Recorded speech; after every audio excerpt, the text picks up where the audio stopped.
Hello, this is the continued reading of Rudyard Kipling's Puck of Pook's Hill, and we're now up to the ninth and penultimate chapter.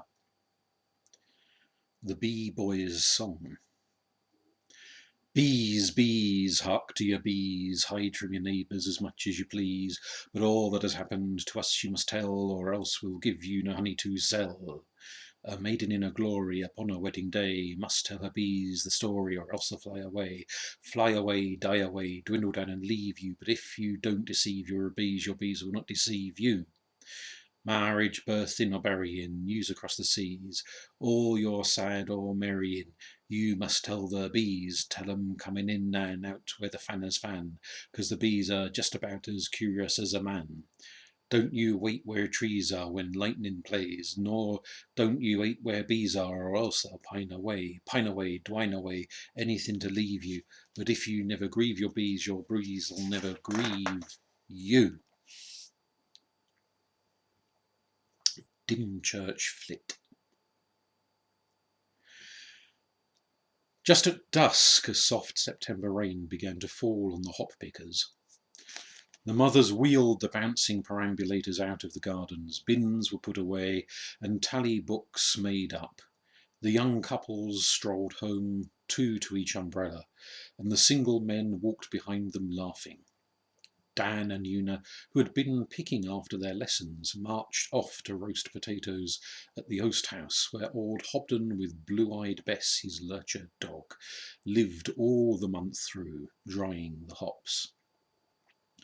They settled themselves, as usual, on the sack-strewn cot in front of the fires, and, when Hobden drew up the shutter, stared, as usual, at the flameless bed of coals spouting its heat up the dark well of the old-fashioned roundel. Slowly he cracked off a few fresh pieces of coal, packed them with fingers that never flinched exactly where they would do the most good. Slowly he reached behind him till Dan tilted the potatoes into his iron scoop of a hand. Carefully he arranged them round the fire, and then stood for a moment black against the glare. As he closed the shutter, the oast house seemed dark before the day's end, and he lit the candle in the lanthorn. The children liked all these things because they knew them so well. The bee boy, Hobden's son, who is not quite right in his head, though he can do anything with bees, slipped in like a shadow. They only guessed it when Bess's stump tail wagged against them. A big voice began singing outside in the drizzle. "Oh, mother Laidinwall had 9-12 months been dead. She heard the ops were doing well and then popped up her head."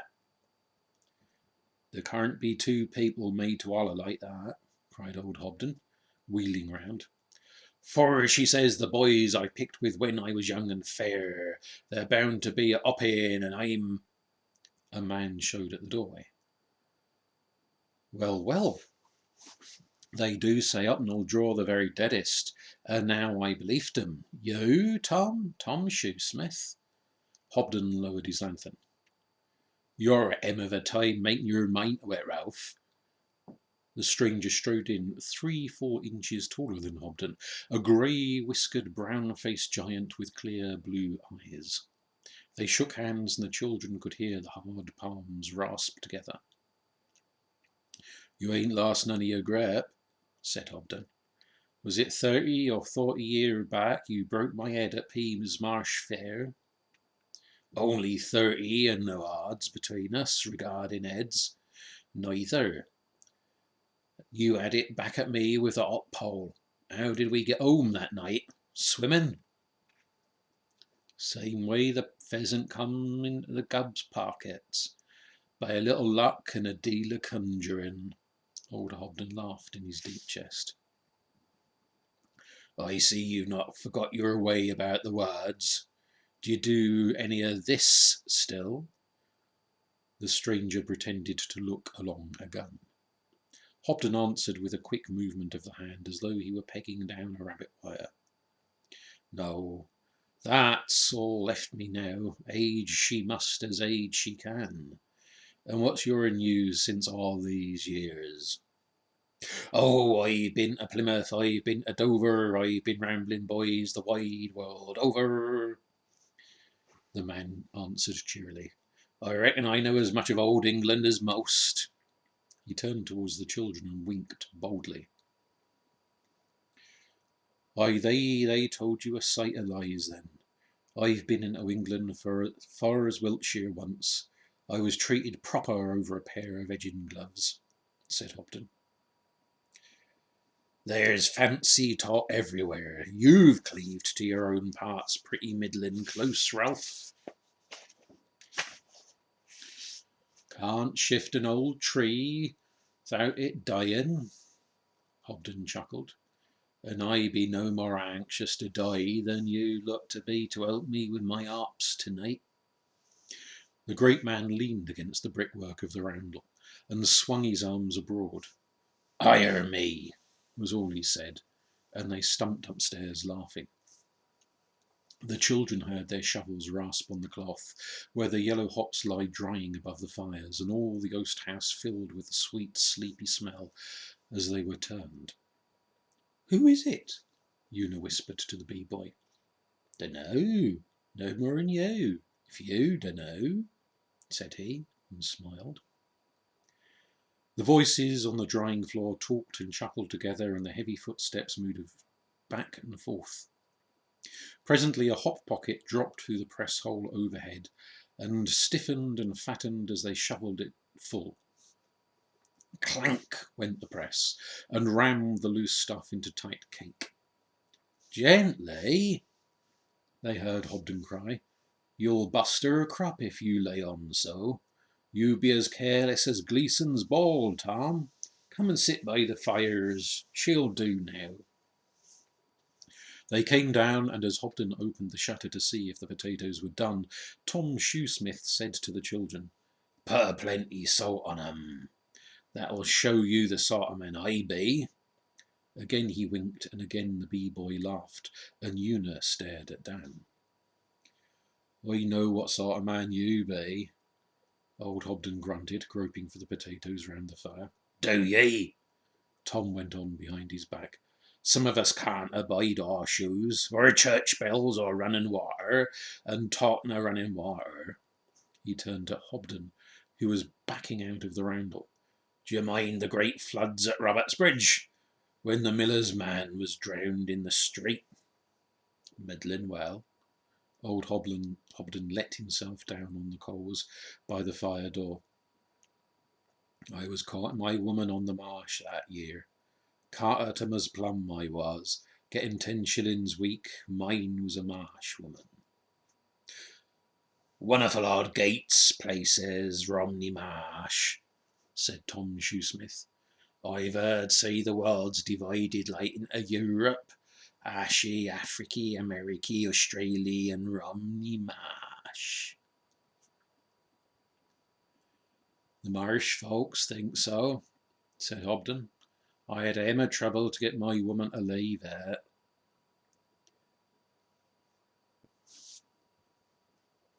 Where did she come out of? I forgot, Ralph. Dim church under the wall, Hobden answered, a potato in his hands. Then she'd be a pet or a wet gift, would she? Wet gift?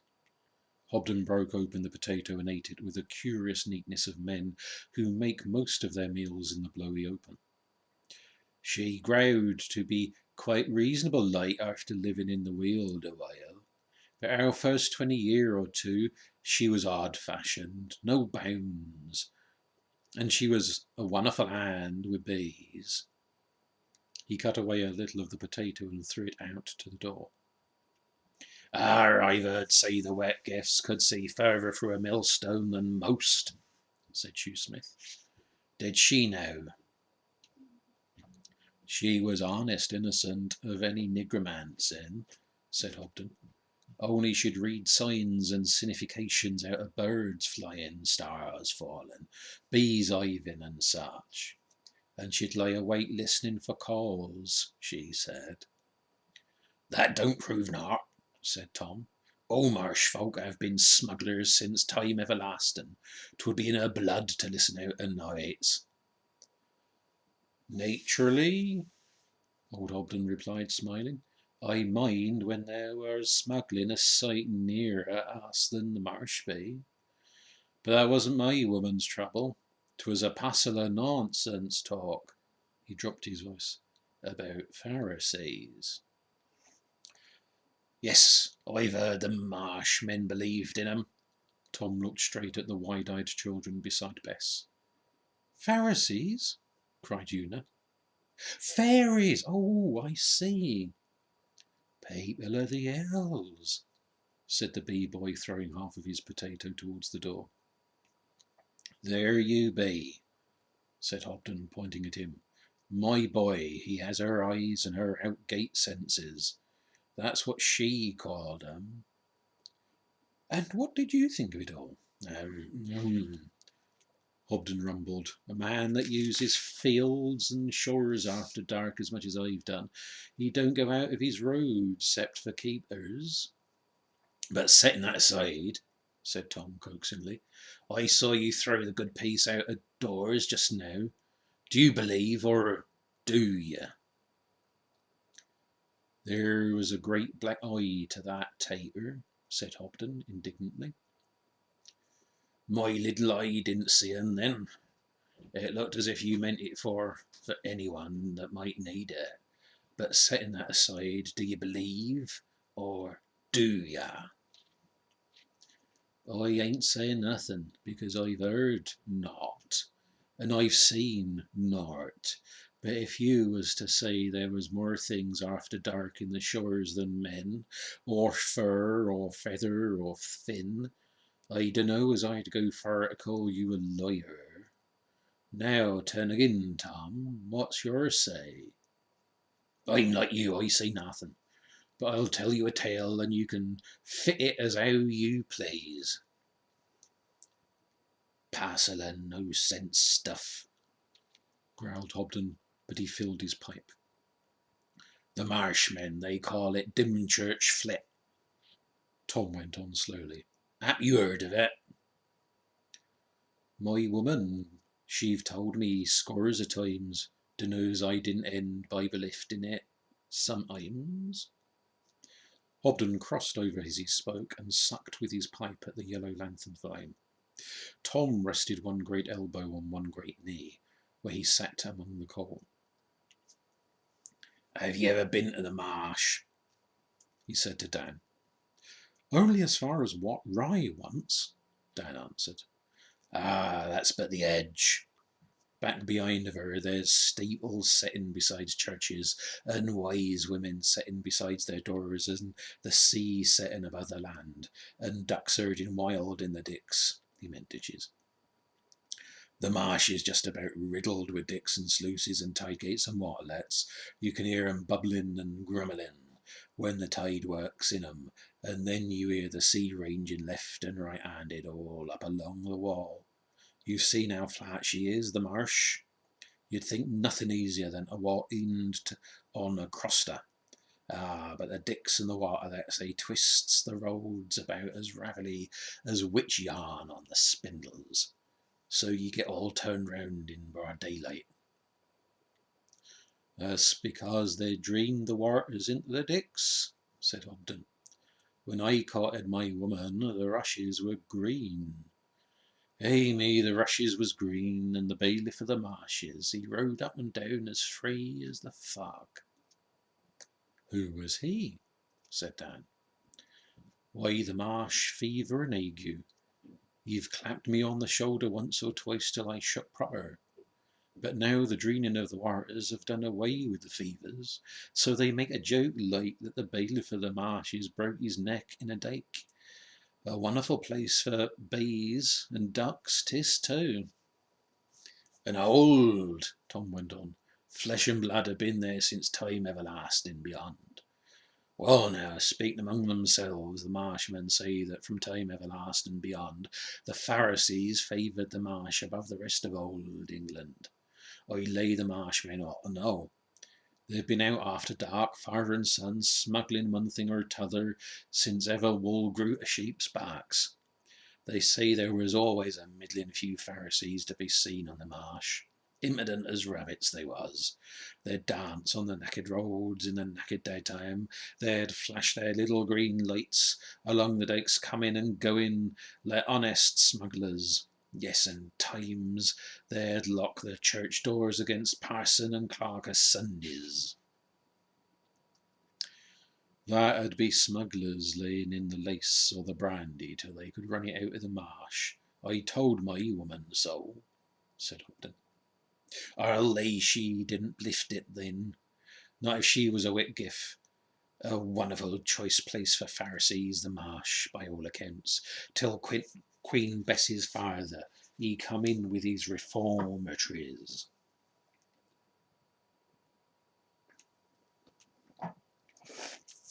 Would that be an Act of Parliament like? Hobden asked. Surely. Can't do nothing in old England without Act, warrant and summons. He got his Act allowed him, and they say Queen Bess's father, he used the parish church's summit shameful. Just about tore the gizzards out of I dunno me. Some folk in England they held with him, but some they saw it different, and it ended him taking sides and burning each other, no bounds according.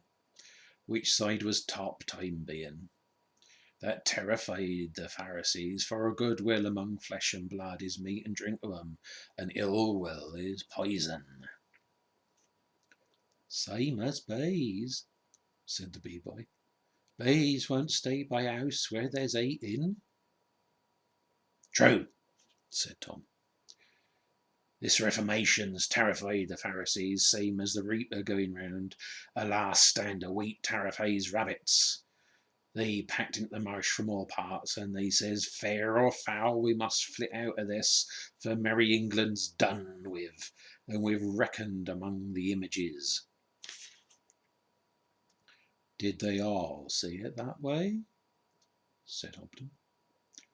Oh, but one that was called Robin, if you've heard of him. What are you laughing at? Tom turned to Dan. Pharisees' trouble didn't tetch Robin, 'cause he'd cleaved middling close to people like. No more he never meant to go out of old England, not he. So he was sent messaging for help among flesh and blood, but flesh and blood must always think of their own concerns, and Robin couldn't get through to 'em. See? They thought it was tide echoes off the marsh. What did the Pharisees want? Una asked. A boat, to be sure.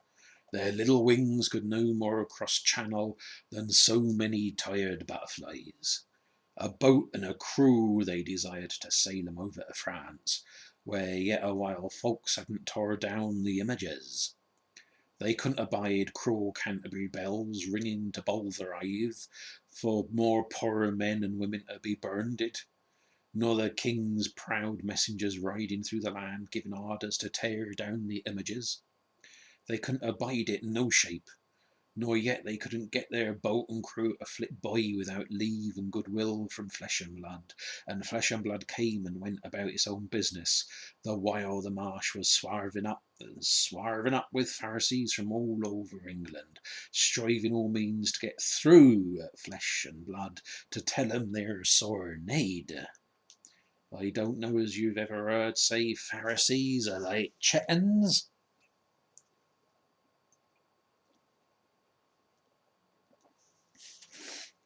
My woman used to say that too, said Hobden, folding his brown arms. They be.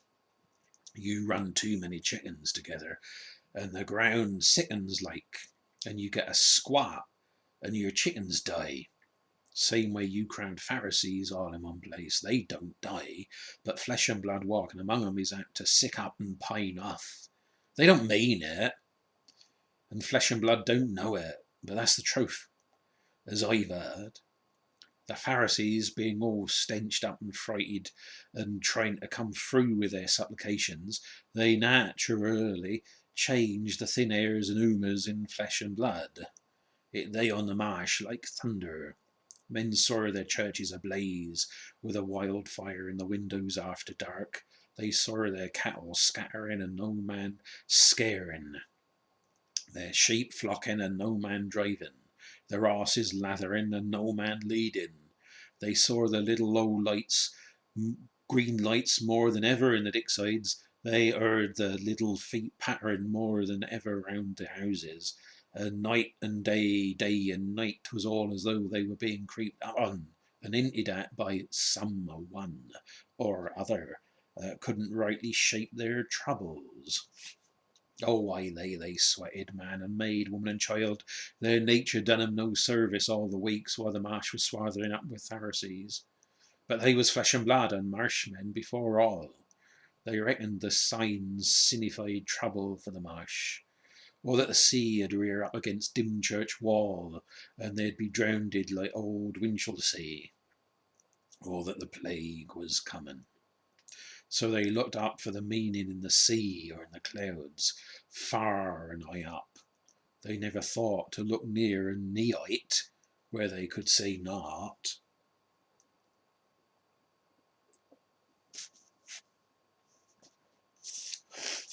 Now, there was a poor widow at Dymchurch under the wall, which, lacking man or property, she had the more time for feeling. And she come to feel that there was a trouble outside her doorstep bigger and heavier than aught she'd ever carried over it. She had 2 sons, one born blind and t'other struck dumb through falling off the wall when he was little. They was men grown, but were not wage earning, and she worked for 'em, keeping bees and answering questions. What sort of questions? Said Dan. Like where lost things might be found, and what to put about a crooked baby's neck, and how to grow parted sweethearts. She felt the trouble on the marsh, same as eels feel thunder. She was a wise woman. My woman was wonderful weather tender too, said Houghton. I've seen her brish sparks like off an anvil out of her hair in thunderstorms, but she never laid out to answering questions. This woman was a seeker, like, and seekers sometimes find. One night while she lay abed, hot and aching, there come a dream and tapped at her window, and "Widow Whitgift," it said, "Widow Whitgift." First, by the wings and the whistling, she thought it was peewits, but last she rose and dressed herself and opened her door to the marsh, and she felt the trouble and the groaning all about her, strong as fever and ague, and she calls, "What is it? Oh, what is it?" Then 'twas all like the frogs in the decks peeping, then 'twas all like the reeds in the decks clip-clapping, and then the great tide wave rumbled along the wall and she couldn't hear proper. 3 times she called, and 3 times the tide wave did her down. But she catched the quiet between, and she cries out, "What is the trouble on the marsh that's been lying down with my heart and rising with my body this month gone?" She felt a little hand lay hold on her gown hem, and she stooped to the pull of that little hand. Tom Shoesmith spread his huge fist before the fire and smiled at it. "Will the sea drown the marsh?" she says. She was a marsh woman first and foremost. "No," says the little voice. "Sleep sound for all that." "Is the plague coming to the marsh?" she says. Them was all the ills she knowed. "No, sleep sound for all that," says Robin. She turned about half mindful to go in, but the little voices grieved that shrill and sorrowful. She turned back and she cries, "If it is not a trouble of flesh and blood, what can I do?" The Pharisees cried out upon her from all round to fetch them a boat to sail to France, and come back no more. "There's a boat on the wall," she says, "but I can't push it down to the sea nor sail it when 'tis there." "Lend us your sons," says the Pharisees. Give 'em leave and goodwill to sail it for us, mother, oh mother. One's dumb and t'other's blind, she says, but all the dearer me for that, and you'll lose them in the big sea. The voices just about pierced through her, and there was children's voices too. She stood out all she could, but she couldn't rightly stand against that. So she says, if you can draw my sons for your job, I'll not hinder them. You can't ask no more of a mother. She saw them little green lights dance and cross till she was dizzy. She heard them little feet pattering by the thousand. She heard cruel Canterbury bells ringing to Bulveride, and she heard the great tide wave ranging along the wall. That was while the Pharisees was working a dream to wake her two sons asleep. And while she bit on her fingers, she saw them two she'd bore come out and pass her with never a word. She followed 'em, crying pitiful, to the old boat on the wall, and that they took and run down to the sea. When they'd stepped masts and sail, the blind son speaks. Mother, we're waiting your leave and goodwill to take them over. Tom Shoesmith threw back his head and half shut his eyes.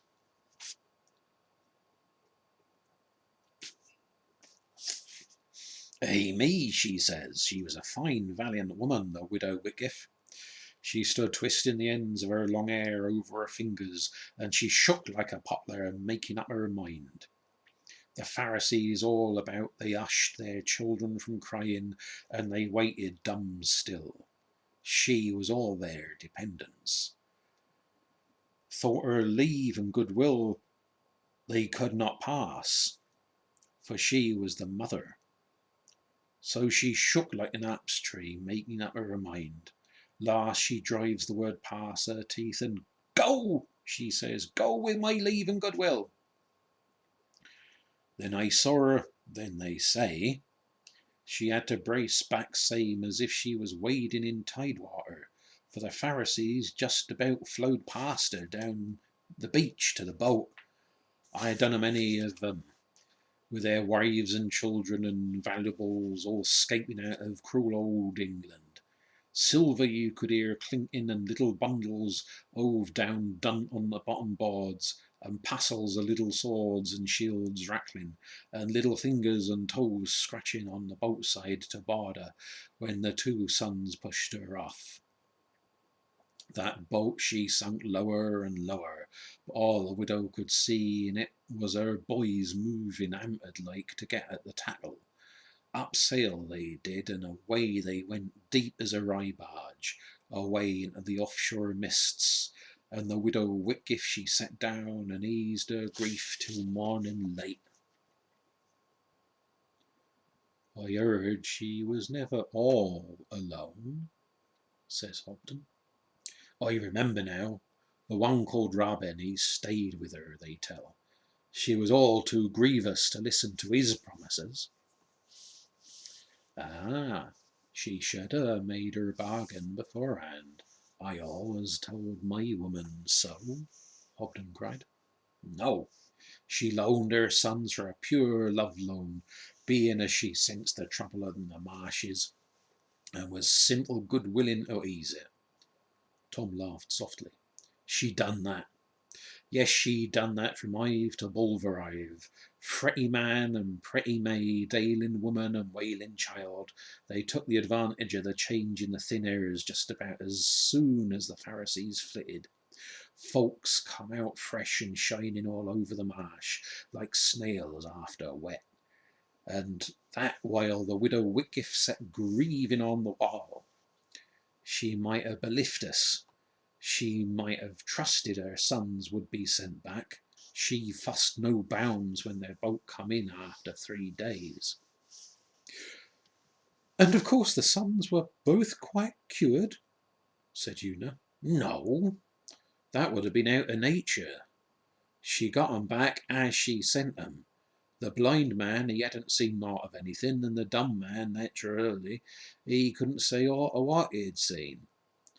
I reckon that was why the Pharisees pitched on 'em for the ferrying job. But what did Robin promise the widow? Said Dan. What did he promise now? Tom pretended to think. Wasn't your woman a wet gift, Ralph? Didn't she ever say? She told me a passel of no-sense stuff when he was born. Hobden pointed at his son. There was always to be one of them that could see further into a millstone than most. Me, that's me, said the bee boy so suddenly that they all laughed. I've got it now, cried Tom, slapping his knees.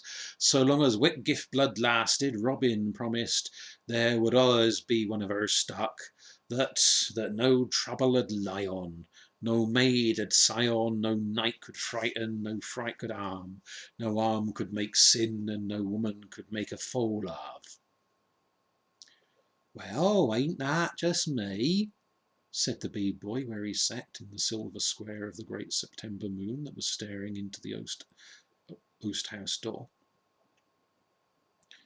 They was the exact words she told me when we first found he wasn't like others, but it beats me how you know 'em, said Hobden. Ah, there's more under my hat besides air, Tom laughed and stretched himself. When I've seen these two young folk home, we'll make a night of old days, Ralph, with passing old tales, eh? And where might you live? He said gravely to Dan. And do you think your par'd give me a drink for tacking you there, missy? They giggled so at this that they had to run out. Tom picked them both up, set one on each broad shoulder, and tramped across the ferny pasture where the cows puffed milky puffs at them in the moonlight. Oh, Puck, I guessed you right from when you talked about the salt. How could you ever do it? Una cried, swinging along delighted. Do what? He said, and climbed the stile by the pollard oak. Pretend to be Tom Shoesmith, said Dan, and they ducked to avoid the two little ashes that grow by the bridge over the brook. Tom was almost running. Yes, that's my name, Must Dan, he said, hurrying over the silent, shining lawn, where a rabbit sat by the big white thorn near the croquet ground. Here you be. He strode into the old kitchen yard and slid them down as Ellen came to ask questions. I'm helping in Mus Spray's oast house, he said to her. No, I'm no foreigner. I know this country for your mother was born. And yes, it's dry work oasting, miss. Thank ye. Ellen went to get a jug, and the children went in, magicked once more by oak, ash, and thorn.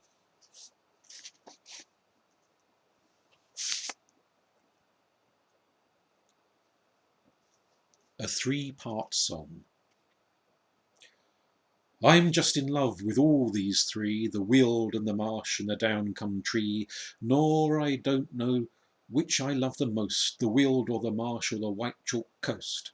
I've buried my heart in a ferny hill, twixt a little low shore and a great high gill. Oh, hot pine yaller and wood smoke blue, I reckon you'll keep her middling true. I've loosed my mind for to out and run on a marsh that was old when kings begun.